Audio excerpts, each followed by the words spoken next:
ఈ మధ్య కాలంలో ఓసిడి అనే పదం చాలా ఎక్కువగా వింటున్నాం.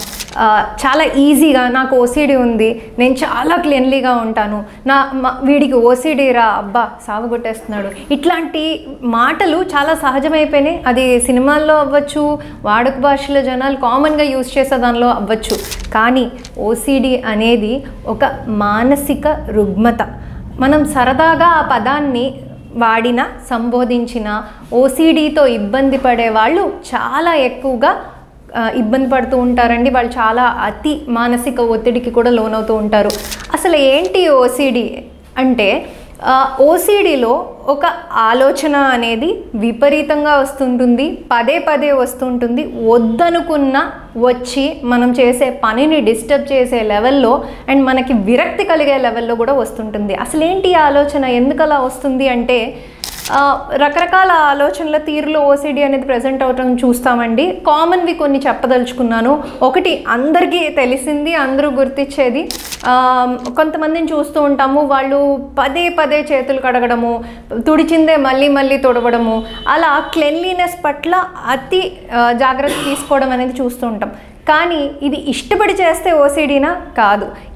కొంతమందికి ఆ పదే పదే వచ్చే ఆలోచన ఏ విధంగా ఉంటుందంటే, వాళ్ళ చేతులు శుభ్రంగా లేవేమో అన్న డౌట్ వాళ్ళకి విపరీతంగా వస్తుంటుంది. ఆ డౌట్తో వాళ్ళకి ఇష్టం లేకున్నా కూడా వాళ్ళు పదే పదే చేతులు శుభ్రం చేసుకోవడం అనేది చూస్తూ ఉంటాము.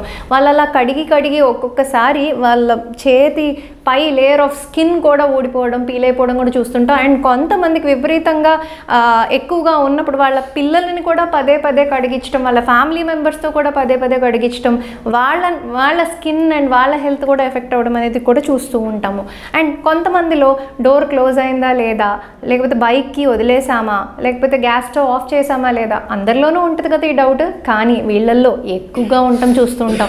అంటే 1కి 10 సార్లు వాళ్ళు చెక్ చేసినా కూడా వాళ్ళకి నమ్మకం అనేది కుదరదు, రిపీటెడ్గా డౌట్ వస్తుంటుంది. వాళ్ళ మనసుకు అర్థమవుతున్నా, నేను చూశాను కదా, లాక్ అయ్యే ఉంది కదా అని అర్థమవుతున్నా కూడా వాళ్ళని కామ్ డౌన్ చేసుకోలేక రిపీటెడ్గా చెక్ చేయడం అనేది చేస్తూ ఉంటారు. కొంతమందిలో ఓసిడిలో భాగంగా అశ్లీలమైన ఆలోచనలు, సెక్షువల్ థాట్స్ వావి వరస లేకుండా, అంటే తల్లికి బిడ్డ పట్ల, తండ్రికి బిడ్డ పట్ల, లేకపోతే ఒక రిలేషన్షిప్లో ఏ రిలేషన్షిప్లో భాగంగా అయినా, లేకపోతే స్ట్రేంజర్స్ పట్ల కూడా అశ్లీలమైన ఆలోచనలు రావడం అనేది చూస్తుంటాం. వాళ్ళు విపరీతమైన బాధకు లోనవుతూ ఉంటారు. వారికి ఆ ఆలోచన ఇష్టపూర్వకంగా వచ్చేది కాదు, వాళ్ళ ఇష్టానికి వ్యతిరేకంగా వచ్చేది, వాళ్ళ మనసుని క్షోభపరిచేది.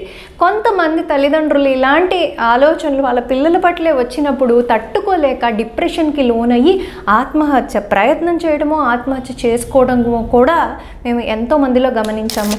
అండ్ కొంతమంది పట్ల, దేవుడి పట్ల కూడా చాలా చెడ్డ ఆలోచనలు అండి. అది దేవుడి పైన ఉమ్ము వేయాలనో, దేవుడి పైన చెప్పులు విసరాలనో, లేకపోతే దేవుడి పట్ల అశ్లీలమైన ఆలోచనలు, ఇలాంటి ఆలోచనలతో కూడా ఇబ్బంది పడుతుంటారు.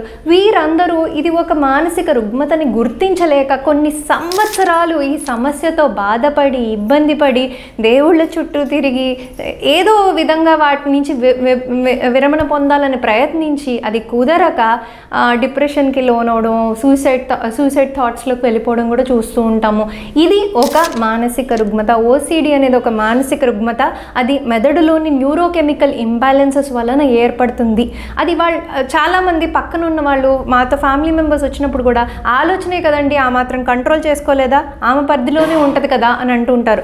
డెఫినెట్గా ఓసిడిలో ఆలోచన అనేది వాళ్ళ పరిధిలో ఉండదండి, వాళ్ళ కంట్రోల్ బియాండ్ ఉంటుంది. వాళ్ళు ఎంత ప్రయత్నించినా కూడా, వద్దనుకున్నా కూడా ఆలోచన కంట్రోల్లోకి రాదు. వాళ్ళ లైఫ్ అనేది డెఫినెట్గా ఎఫెక్ట్ అవ్వడం, ఇంపాక్ట్ అవ్వడం ఉంటుంది. దీనికి ట్రీట్మెంట్ ఉందా, అసలు ఇలాంటి ఒక సమస్య ఉందా అనేదే అవగాహన లేదే. కానీ దీనికి మీరు అర్థం చేసుకోవాల్సింది, ఇది ఒక మానసిక రుగ్మత కాబట్టి దీనికి డెఫినెట్గా ట్రీట్మెంట్ అనేది అవైలబుల్గా ఉంది. ఎంతోమంది కొన్ని సంవత్సరాలు ఇబ్బంది పడిన తర్వాత కూడా మందుల రూపాన, కౌన్సిలింగ్స్ రూపాన వాళ్ళకు మొదలు పెట్టిన తర్వాత వాళ్ళు రిలీఫ్ పొందడం అనేది చూస్తూ ఉంటాం. అండ్ ఈ ఓసిడి లక్షణాలకి మ్యాగ్నెటిక్ స్టిమ్యులేషన్ థెరపీ అంటాము, అది కూడా చాలా మంచిగా వర్క్ చేస్తూ ఉంటుంది. ఇలా మల్టీమోడల్ ట్రీట్మెంట్తో మెడిసిన్స్, ఆర్టీఎంఎస్ అండ్ కౌన్సిలింగ్స్, వీటి ద్వారా వాళ్ళు డెఫినెట్గా ఉపశమనం పొందే అవకాశం అనేది ఉంటుంది.